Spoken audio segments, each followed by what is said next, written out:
Erika Jayne smolders in a skimpy black bathing suit in Mexico. Erika Jayne had such a fabulous weekend in Puerto Vallarta, Mexico. The Real Housewives of Beverly Hills cast member was able to let loose and relax after rhobh season 14 wrapped and documented all of her fabulous outfits in the process. The Painkiller singer took to her Instagram feed on Saturday, April 26, where she showed off her latest swim style while on vacation at the Trist Hotel. In the photo, Erika can be seen wearing a high-cut, black one-piece swimsuit studded with silver hardware on the perimeter. Erika showed off her legs in her hotel room before heading outside to the balcony, where she gave a look at the cleavage-bearing look, complete cutouts on the side of the bathing suit. She also posted a forward-facing view of the swimsuit as she sat on the balcony, looking out towards the view. Although Erika did not choose to caption the photo, she let her friends perfectly sum up the series of photos in the comments of the post. Stunner, Kyle Richards wrote. She wasn't the only one who had feelings after seeing the look, as Lisa Rinna added, BODDDY. See photos of Erika Jayne's neon party dress on vacation in Mexico. Erika then took to her Instagram story, where she shared a look at her little green dress. In the photos, Erika can be seen wearing a bright mint green mesh dress with some draping and silver hardware on the hip. Erika chose to go barefoot with this look, which is very fitting for vacation. She later took to Instagram, where she posted a different view of the outfit, this time paired with silver sandals, while she posed next to a friend, Tristan Shoecraft. Such a fabulous weekend with Tristan Shoecraft, she wrote in the caption of the post. Congratulations on a spectacular opening of Trist Hotels in Puerto Vallarta. Erika Jayne reveals what she's focusing on after rhobh season 14.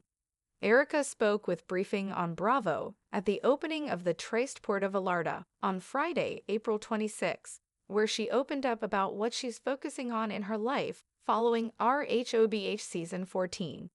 She admitted that she is having fun right now and isn't looking to do anything too serious. Hence, she was on vacation and celebrating her friend's business. Money, success, men, plural, she told the publication about her current focus. And a good time? Erika also revealed that she would be open to helping her rhobh cast members find love, which includes herself. Here's the thing. We should all try to set each other up, because it would be kind of funny, honestly, she admitted.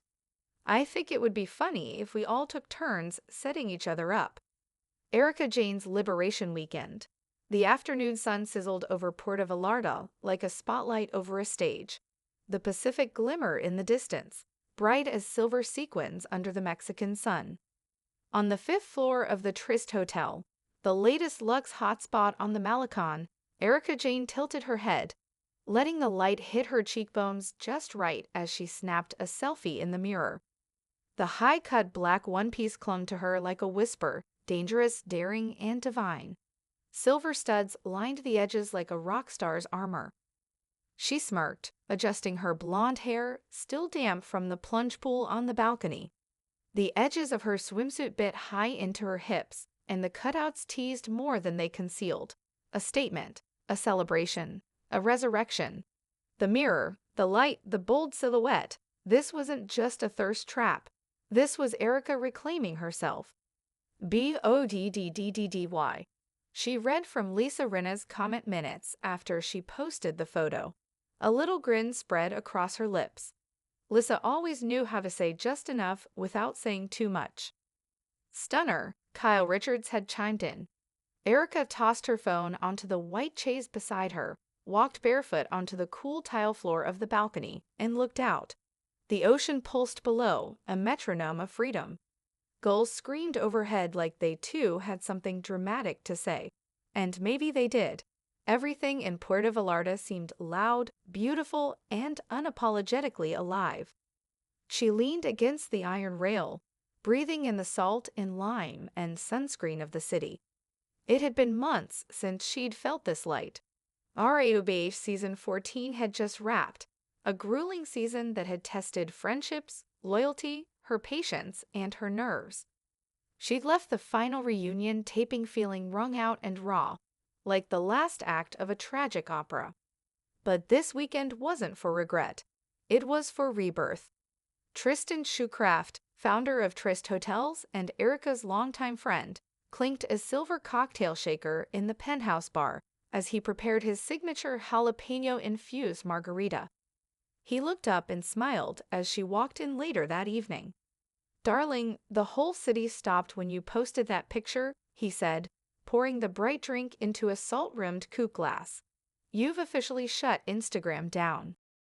"Then my work here is done," Erika said, lifting the glass to her lips. Tristan raised an eyebrow. "Not quite. We have a neon party to throw downstairs, and the DJ just texted me. Is the queen in the building?" Erika chuckled and reached for her next outfit, mint green mesh, flowing like water, draped just so. It clung to her hips where the silver buckle sat like punctuation. She slipped it on without fanfare, barefoot and unbothered. The evening melted into night. Guests danced under a canopy of lasers and stars. Neon lights splashed across Erika's skin as she laughed with a glass of tequila in hand, surrounded by old friends, new admirers, and the beat of summer anthems. But even in paradise, Erika's thoughts wandered. In quieter moments, like when she leaned over the balcony later that night, wind teasing her rhobh, her mind replayed scenes from the past year. The tension, the talking heads, the drama that wasn't always hers to carry, but somehow stuck to her like glitter after a show. And yet, she was still standing, fiercer, funnier, and, God help them, even more unfiltered. What's next? That question had become a kind of mantra. Her music? There were whispers about a Painkiller Deluxe release, new club tracks with a dangerous edge, and perhaps even a residency if she played her cards right. Men? Plural. She'd said that half as a joke in her latest interview, but only half. Since her split, dating had felt like relearning a language she used to speak fluently. Money and success? Of course, but something deeper gnawed at her. She wasn't just hungry for fame. She wanted the freedom to live exactly as she pleased. No apologies, no edits. She was done being everyone else's projection screen. The next morning, Erika woke early, hair tousled, eyeliner faint, but still intact like a crown that never slipped.